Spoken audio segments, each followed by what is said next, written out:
What day is it? It's April 7th. Is it? Is it Tuesday? It's Tuesday, April 7th. Our camera title is correct.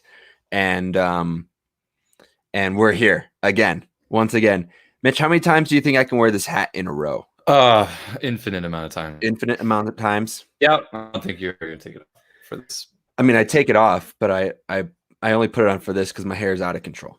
I don't even care anymore about hair. I think you don't care anymore. I was talking to my grandma today, and she was talking to me about. She was telling me how her hair is going to be just gigantic by the time she gets out.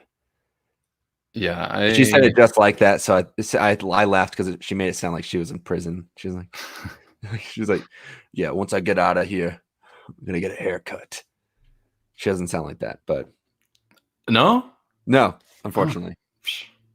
A mob gangster. My grandma's 93, or 94. She's one of those ages, and and her hair is just like it's getting. Every time I FaceTime her, it's getting bigger and bigger and bigger. Same with everyone else I FaceTime. So yeah, I can't even like push mine up anymore. It just falls. It just falls. All of a sudden, you're just gonna be like this. Yep.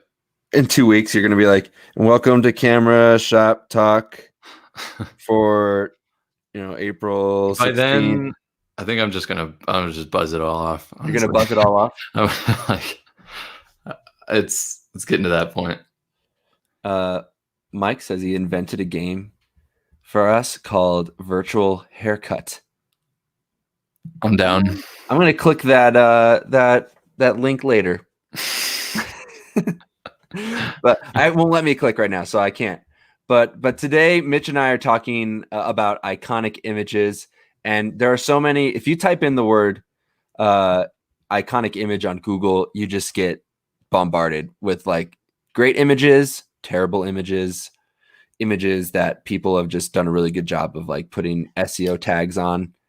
Well, not all iconic photos are good photos. You're right. I think the most liked photo on Instagram is an egg. Oh, that's right. So we didn't, I meant to put that in our thing. We'll get to it though. We'll show the people these iconic images that we're talking about later. But and so Mitch and I did a real quick, and by quick we mean like we spurted off some ideas 10 minutes ago, and now we've got them. So we had all day to plan, and we plan 10 minutes out. It's how the best shows work. Wing it. We wing it. So tomorrow we won't be winging it. Thursday we won't be winging it. Friday we won't be winging it. And I have our guest for Monday as well. So we're booked out. This is the last show. It's just going to be you and me, Mitch. I know what we're doing on Thursday. Thursday we're talking to the Broncos photographer. Oh, yeah. I don't have that. I'm still going to wing that. So what's it like going to a football game? You went to a football game? Yeah, I was just at that Broncos and Browns game. That was in like November. Okay, but that to me is, in relative terms to how many football games I've been to, that is pretty recent. So yeah, exactly. But that was really fun. Actually, I liked it a lot. So good. Well, let's get down to business. All right, Mitch. We have people, they want to know what iconic images we're talking about, and so let's. I'm going to screen share an application window. And if anybody in the comments has an iconic image that we haven't talked about and would like to share it or say which one they're talking about, we could talk about that too. Yeah, and I'll look it up. Mm-hmm. So don't be scared if you have an iconic image we're not talking about, or we're not going to talk about. Just put it in the comments right there, and we'll find it. So I'm sharing just look at this. It's a mess. But of course, this is the first one you mentioned, Mitch. Yeah, that's got to be, if you say the word iconic image to me, that's the first one I think of. But there we go. Can you see it? Is it on the screen? Yeah, I can see it now. Okay, cool. And so yeah, this was you don't really need to know the full history behind that photo, which there's a lot of connecting history behind that photo, but you don't need to know everything about that image to look at it and feel something about World War II, which is exactly, and a lot of, for an iconic photo, it has to have a story generally. Right. And this tells its own incredible story. So I'm messing up, Mitch. I'm messing up. I gotta stop screen sharing and we'll figure it out. Hold on one second. My goodness. Okay, it's in preview. There we go. I'm gonna share it. So yeah, so that was the first one you sent us, sent me, and I did some research so we could give all the photographers proper credit. And that flag photo was taken by Joe Rosenthal, who actually won a Pulitzer for it. So a Pulitzer Prize photo. Yeah, and he was in just as much danger as anybody else there at the time. So right, and then the next photo I found actually is I've seen this photo and I did some research on the guy who took it, and his name is Robert Capa. And does the name ring a bell? Robert Capa? Yeah. No. He was documenting the Spanish Civil War, and this photo that I'm going to screen share, if I can find preview. Why won't it pull up? Well, let's try this. Can you see it now? It's just a thumbnail. Is it really? I'm looking at the very.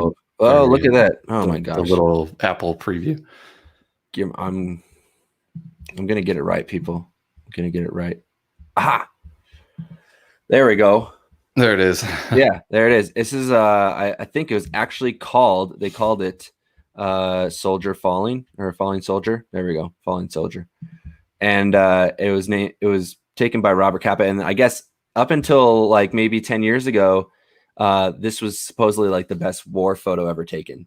It's like a soldier getting shot and falling, and like I guess he didn't even look; he just like pointed and shot. From the research I did about the photo, and so, but then up until like 10 years ago, then some people were thinking that maybe it was staged, which is pretty crazy to think that like this photo shot in the 30s, and everyone's like hailing it the greatest war photo ever taken, and then now they think it's like fraudulent, you know. That's similar to the first image of the astronaut on the moon, which would be one that's thought of as faked a lot, which I don't think that's fake. That kind of depends whether you think we've been to the moon or not. Well, we have, so okay. I'm glad we're on the same page. Can I tell you a funny story about being somewhere with someone who thought we had never been to the moon before? Yes. And that it was all done in Hollywood. I'm down in Scottsdale, Arizona, staying at a hotel, doing work with the Rockies, and I'm at the bar with some Rockies employees. And also staying at the hotel is NASA, but I'm not sure who from NASA. They weren't like the engineers, but we're at the bar. We're all talking. We're talking to people from NASA, and then one of my coworkers goes, and it's like funny because we've never even been to the moon, and you should have heard the whole bar just like turn, and I was like, oh no. And I instantly thought, well, what can I do to stop what's about to happen? And so I cheers to baseball and astronauts, and the whole bar cheers for baseball and astronauts. And then we made our quick, swift escape from the bar before anything went down. But telling people who work for NASA that we've never been to the moon, not a good idea. Wouldn't recommend it. Yeah, that's a no-no. So, but let's continue. We're getting Mitch and I were talking. It's hard to find.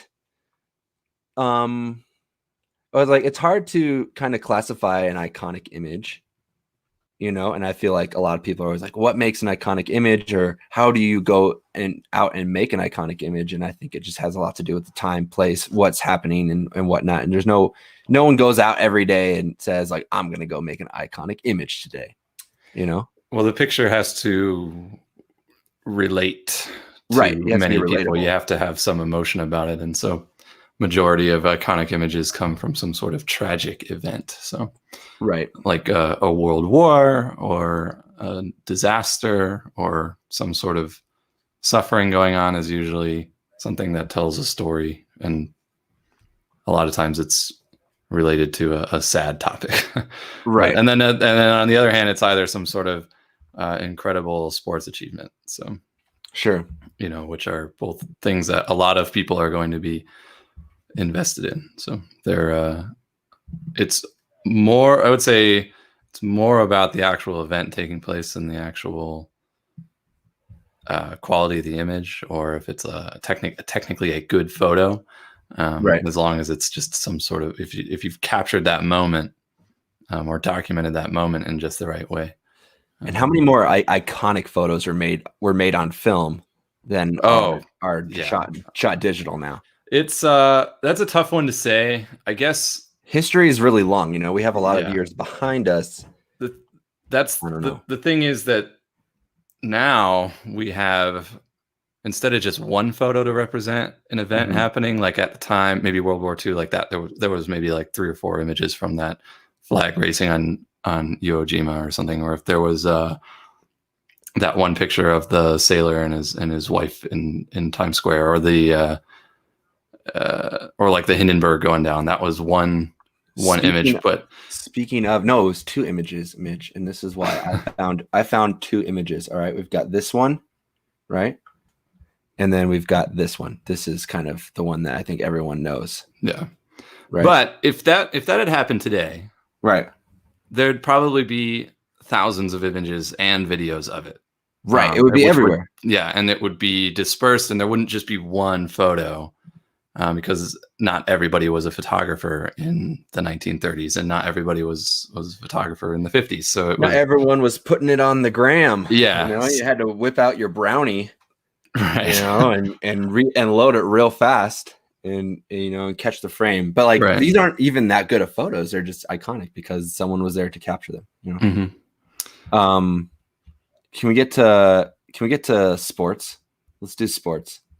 Yes, we can talk about sports. I mean, we're not going to talk about sports, but obviously this photo of Ali is just dope. The color, and I was reading about a lot of the old film photographs that you see of basketball or boxing inside. They all have this kind of hue to them, like kind of smoky. It's because everyone was smoking inside, right? And so you don't get that anymore. You get really clean basketball images and stuff like that. But if you go look at old pictures from the 90s and the 80s of basketball, you're just going to see really cool, smoky, kind of grungy looking crowds. So what you're saying is we need to implement smoke machines in boxing rings and basketball courts. Right. Or just set off a couple pyros before everything starts. No, I agree. The Mammoth do that. The Mammoth lacrosse team, they do pyro before every game, and I don't think it clears out until at least the third period after halftime. It's pretty crazy. Why not add drama? The whole thing is about drama. We're trying to create and drum up drama. I think you should just add more. And so they do that in racing. In a lot of like dirt bike racing and off-road racing, that usually the finish is like at a jump or something like that, and you come to the finish and it's just like walls of fire that come up next to them, which probably makes every finishing photo epic. You should do that. If you get knocked out in boxing, fireworks go off. Boom. Yeah, well, that would be wrestling. Yeah. But I think boxing would be a little more fun to photograph than wrestling. It depends. I would just know I would say this is a good event, but I mean the photographer is obviously on the right side of the Neil Leifer and everything, and he was in the right spot always. Yeah, and so but it's actually a good picture. It's a great picture, and he took this next one, Mitch. If you're not familiar, but I'm a fan of remotes and stuff like that. So he must have had a Hasselblad in the ceiling, and just triggered it. Yeah, pretty sweet. The thing about everything that went into triggering this remote, back in the 60s, probably crazy, or 70s, whenever this photo was taken. I don't know when the fight was. I know Neil Leifer took it though. So, and then your boys, Mitch. I mean, so there, that's an iconic image. I think was everywhere. You said it, and I was like, you're right, that is. And it brought there was a lot of talk about journalists and newspapers sending photographers and having the right amount of staff right after this photo was taken, because this photo ended up on the cover of the Chicago Tribune, right? Yeah. And then there was a photo that ran with the Chicago Sun-Times that was just like not very good. It was like back focused or front focused, and the crop was really bad. And this one, if you ever, I have the newspaper in a box in my room, but if we like zoom in, they basically cropped it like this. Yeah, you know? They cropped my man out. They cropped Coughlin out.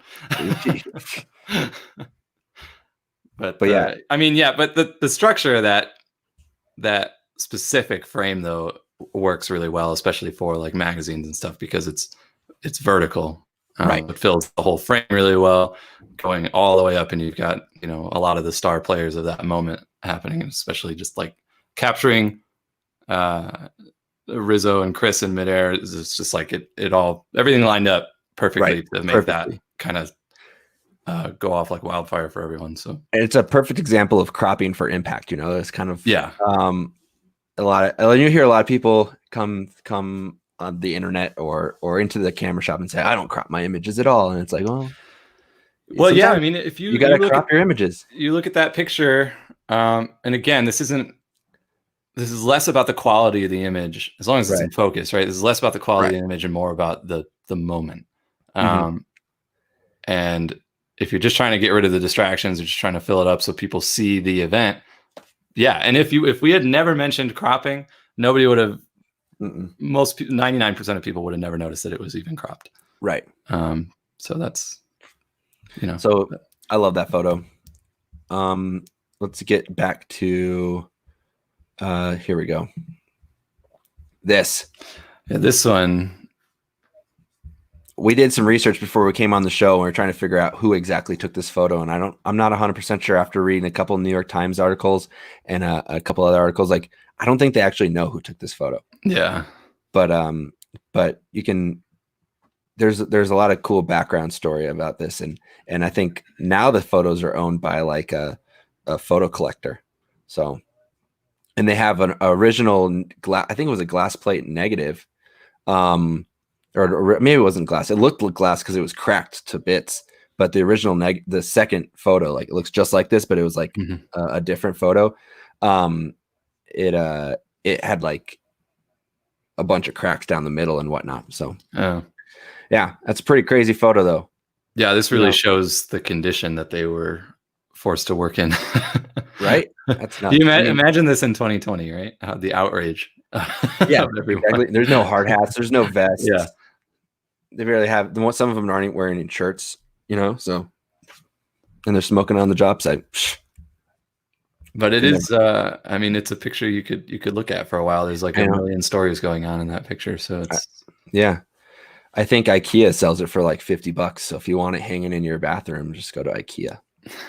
I'm joking, kind of. This the bolt and a bolt. Yeah, that's pretty. You know, it's pretty nuts. Yeah. And from watching some videos and stories about it, the photographer like didn't even know that he got it until. And the Olympics is a crazy thing, anyways. The amount of photos that are getting transmitted during the Olympics, you know, through Ethernet and stuff like that is just like.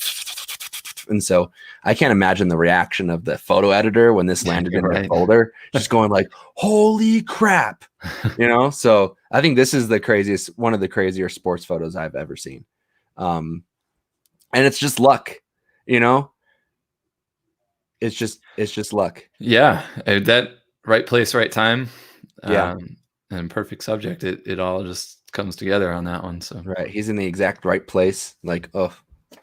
So, and then one more photo of Usain Bolt, but you know, just smiling away as he wins the race. He like this has like a cartoon look to it. Yeah, and that's really hard to do. Like I spend like a whole half inning or 2 innings in baseball when I get really bored trying to like perfect the get a perfect pan, the perfect pan and stuff like that, and then. Those photographers at Getty and AP are just super talented guys. So I could do it, but it would take a while. in the lane closest to the image kind of looks like Obama. Let me see. Doesn't he? I don't know. They're all blurry, man. Well, the guy in the front. Well, he has like the same like eyebrow shape. Okay, I can see that. Oh, you saint, you're going a little fast. Yeah, we're not gonna get political on this show, Mitch. Okay, it's pretty funny though. So those are our iconic images. I mean, there's a lot more. We just that's what we threw together real quick for the show, But it seems like everyone who's watching is just super enjoying it. Tamron announced a new lens today. They did. The Tamron unveiled the Petapixel is calling it, and I would say it's very affordable. The super affordable 70 to 180 f2.8 for Sony E mount. So that kind of finishes their the holy trinity, say, of zoom lenses for Tamron. They've got the 17 to 28 2.8. They've got the 28 to 75 2.8, and now they have the 70 to 180. So if you buy all three, you'll be covered from 17 millimeters to 180 millimeters. That's it's good. It's good to have options. It's super light. It's the lightest lens in its class. Granted, it doesn't go to 200 millimeters, but put all your images in Lightroom and see how often you're shooting at 200. Yeah, well, the difference between 180 and 200 is probably not going to be huge. Right. If you can, take a couple steps forward. If not, it's just nice that it goes to like 135 and beyond. Right. Because otherwise you're stuck with like an 85 or something like that. So it adds that flexibility. It's nice that it's light. It's probably plastic. It's probably built exactly the same as the other two, which is fine. I actually really like the build quality of the other two. So I think it'll be a really good lens. And it looks like it's got that same 67 millimeter polarizer on the front, or not polarizer, 67 millimeter filter thread on the front, which is nice. So if you already own the other two, your filters will hopefully transition. I don't know that for sure, but I think that's the trend they've been doing. So, thanks, Glenn. Our analysis of those images were great. I feel like well, that's just because we know what we're talking about. Yeah, kind of. And then there's Alan from one of our friendly camera store employees. Hi, Alan. Hey, Alan, for tuning in. But yeah, the filter thread on these Tamron lenses are all 67 millimeter, which is sweet because I feel like that's the threshold of like expensive filter and not expensive filter. The second you go to 72 millimeter and you buy like a high end Breakthrough or B plus W, you're spending like 120, 140 bucks. Yeah. But at 67, I think you are almost under $100. Sometimes. But at the same time, like you can, I don't know, you can share a polarizer, so you don't have to buy 3 polarizers. Right. You can share neutral density filters. The only thing I wouldn't share is like a UV filter. Just buy UV filters for all of them. We should have Alan on at one point. We should have Alan on. The next time we don't have a guest.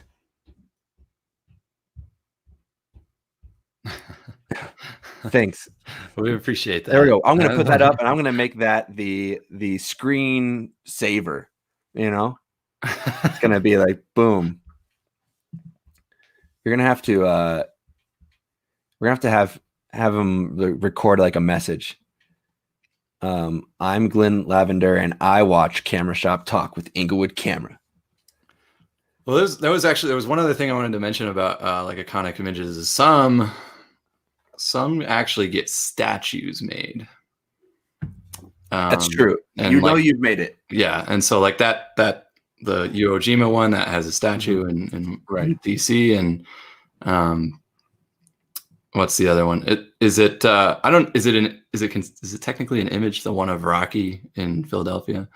Or is that just I think it's probably an image somewhere. They probably took a screen grab from the movie or something. I guess that doesn't really count, but stuff like that. If it turns into a statue, then that's Or in sports world, if it turns into a meme, you've made it. If it turns into they need to turn that the Cubs World Series one into a statue, because that would be sick perfect to do out front. Oh, that'd be a lot of brass, man. But it'd be perfect because they're all connected, and they could build it up high. Yeah. Imagine the selfies in front of that. Yeah. Clint was saying it's harder to capture iconic images now with so many angles and variations of the images taken on so many different devices. And that's what we're talking about, like the Hindenburg. Like if a blimp were to go down now in New York City, it would just be on everyone's Instagram within like minutes. Right. And then you'd have every news reporter from every, outlet in the country asking for your permission to use it on there. Can we talk about that for a second? Like what, like, have you, I don't know if I've never had this happen because I've never been in any like traumatic event or anything crazy like that. But like, if you go and you see like photographers post a photo of something on their Twitter or their Instagram, and all of a sudden their feed just blows up with like every CBS reporter from the East and West Coast asking, do you give us permission to, use this on our broadcast? And then that photographer's like, sure. And I'd be like, no. Yeah. Here's my price. I've never been in that position, but Yeah, I can imagine that would be a little bit stressful because the time crunch of having your photo be seen in the heat of the moment during that event, because it's always a race to get the first image out there. And then having the amount of time to think about what's the right thing to do so that I'm protected as a photographer. So I get the credit, which is tough and probably a moral issue too. If it's something that's tragic and maybe you're trying to get publicity out of it, and you're withholding an image that maybe would complete the story for a lot of people, or maybe give somebody a more of the world an accurate view of what actually happened. Right. I've always thought about that. So you would do it for free? You would just do it for credit? It depends. If it's like a tornado that didn't kill anyone, maybe I'd want something from a news story, because for tornado or weather photographers, they put a lot of work into that. So, speaking of tornadoes, let me keep talking. I'm going to find this image. But if it's like a national tragedy or something like that, and you have an image that would help people really understand what's going on instead of having to piece it together in their heads from a million different news sites, I think it's best to just get that image out there, and maybe not worry about your own personal gain. But there was an image. I follow a ton of storm chasers on Twitter just because I love storm. Like if baseball season doesn't go start, then we're going storm chasing. We're going storm chasing, and I've always been like, man, baseball season always stops me from going storm chasing. And this year I'm just like, So we're like a month out. We can take your Jeep, right? Because I don't want to take my new RAV4. Cherokee doesn't even it ignores hail. Hail doesn't even know what to do with the Jeep. What is hail? Yeah. I can't find it. I can't believe I can't find it.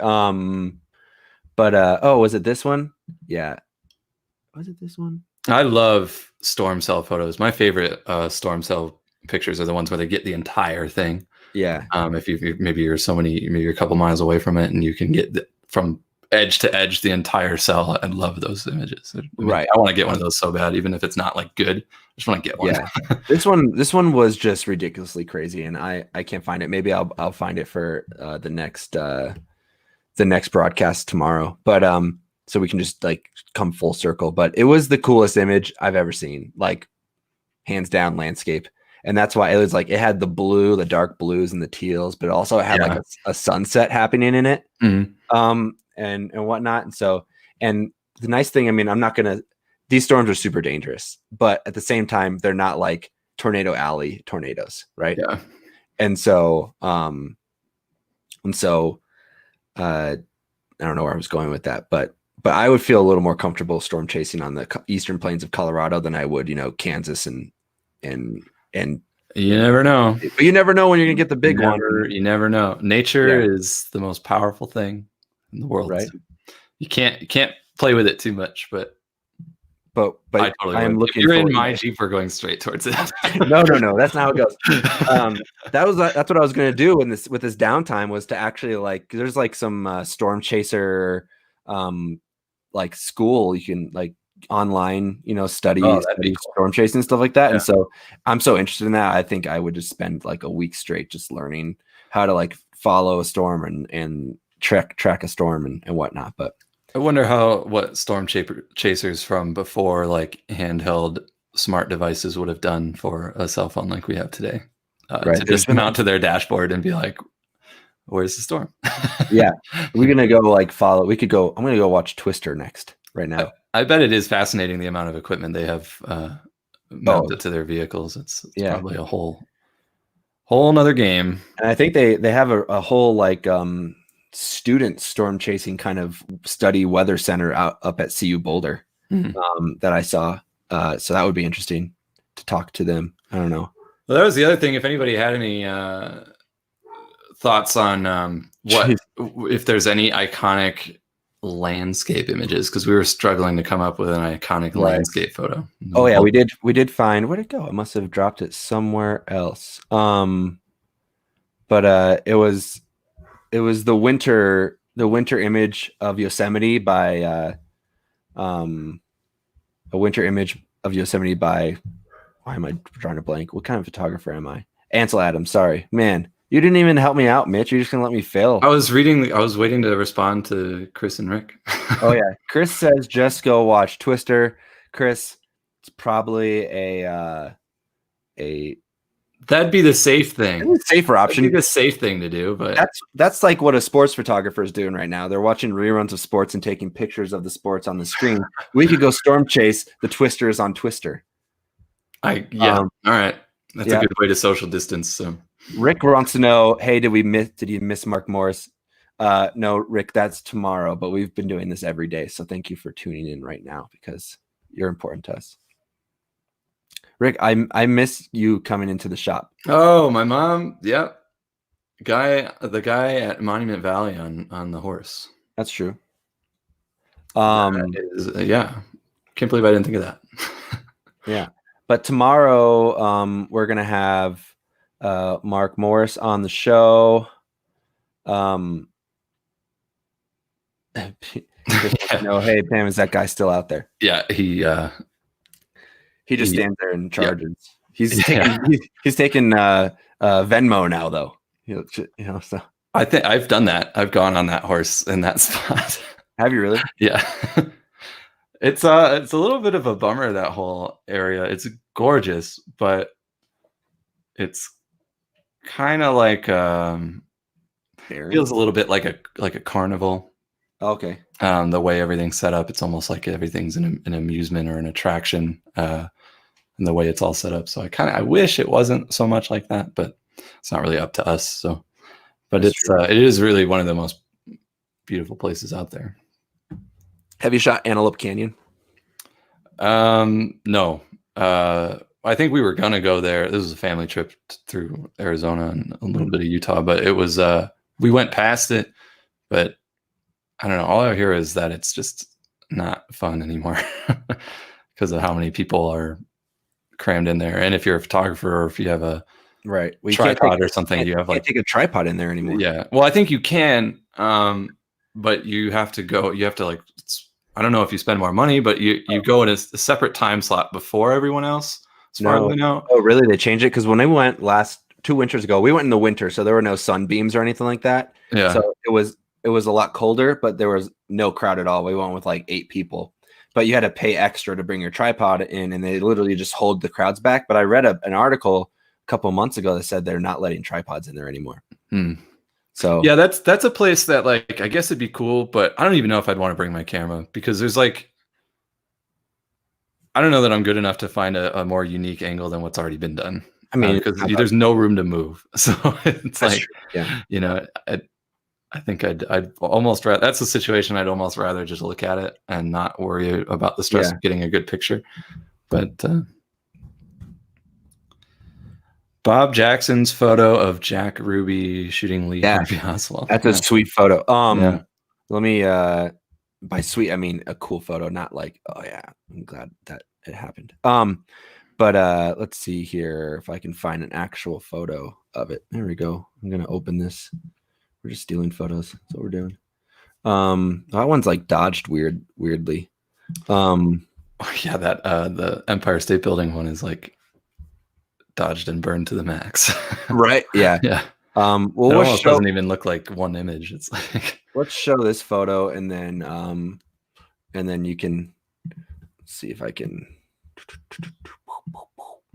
Since I agree with you. I hate the pressure of shooting at iconic locations. I agree. It's like it's tough. It's hard to leave the camera behind during those things because they're iconic because they're beautiful usually.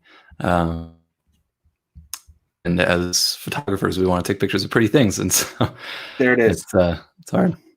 So this is obviously not the original photo because it's a lot brighter in certain spots, unless they did that on purpose. I haven't seen the original, but there's a lot of darker versions. But yeah, this is a pretty crazy photo. This is what happens when you're just pointing in your camera in the right direction all the time. Yeah. You know? Well, I wonder how many other photographers were standing right by this guy, though. Well, they all got different angles of it, you know. This is kind of like I don't know. I mean, yeah, it depends how many photos. I mean, I imagine there were a ton of press photographers there. So, but yeah, that's a cool photo. That was way before we had 15, 20 frame per second monsters just firing away at like press conferences and stuff like that. So we were watching Newsies the other day. You ever watch Newsies?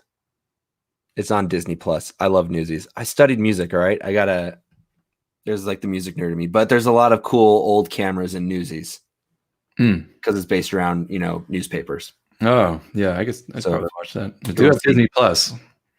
Yeah, it's a musical. You like musicals? I mean, if they're Newsies, I like La La Land. That was probably the only other than Grease, maybe the only other musical that I actually liked. But I'd probably like that one. Bob Jackson, the guy who took the Lee Harvey Oswald photo, lives in Colorado Springs and recently published a book. Maybe we should hit up Bob Jackson. Yeah, we should have him on. That'd be really cool. Yeah, we have. What did they extended? They extended this, but then they unextended this or something like that. The staying inside, where we can leave on the 26th now or something like that. I don't know. I don't even look anymore. Because if I look, it just makes it seem further away. So I'm glad that my days are blurring together. Right. So that this all just feels like exactly a blink, at some point. I was watching the first 30 seconds of yesterday's video when I forgot what day it was, and it was the most fun I've had watching myself on video for a long time. Just like, so Mike Patch interviewed him on his podcast. Maybe we'll have Mike on the show. Anybody can come on our show, basically. Yeah. We don't have anybody that's in the comments right now. We're open to having you on the show. Yeah. Yeah, we were trying to stay away from like crazy, like kind of graphic iconic photos, but I thought about that photo when there are a number of images from that. War images are kind of touchy, and we're trying to keep it like light today. But we agree. We agree. We have someone tuning in from Australia.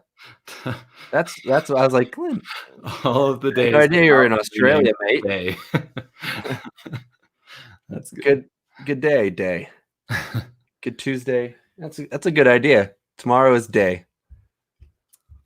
So that's perfect. Wow, we went on a little tangent, but people have been watching. They like our tangents. So that, or they like me fumbling around trying to download images. Tomorrow, it's going to be a longer show because one, I like to talk a lot.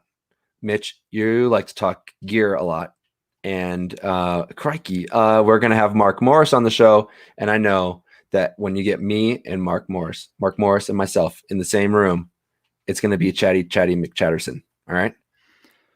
Yeah. There's going to be a lot of talking about. Are you ready for that? I know you're going to be kind of sleepy by the time you get on. I know. Maybe that's a good thing that I'll be kind of to balance us out. but we're going to talk everything Tamron, and then we're going to go into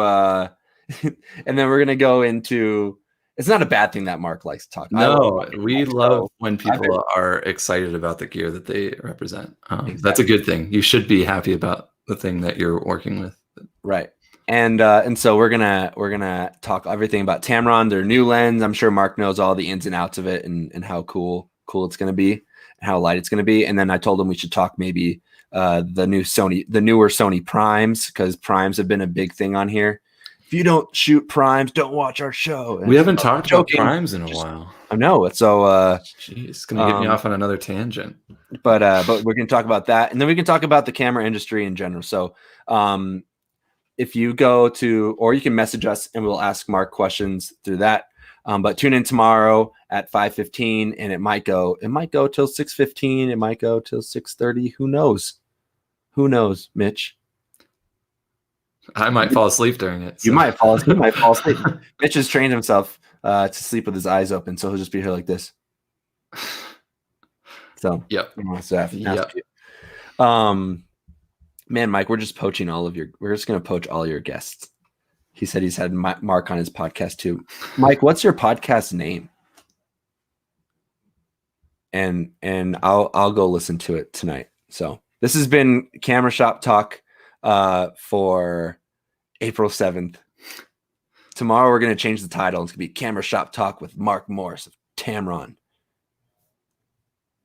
Well, thanks everybody for commenting. It's a lot of fun when you guys. A lot of comments and a lot of reaction. I was worried there for a second. We were hovering around 1 to 2 reviewers for about 20 minutes, and I was like, "Oh boy."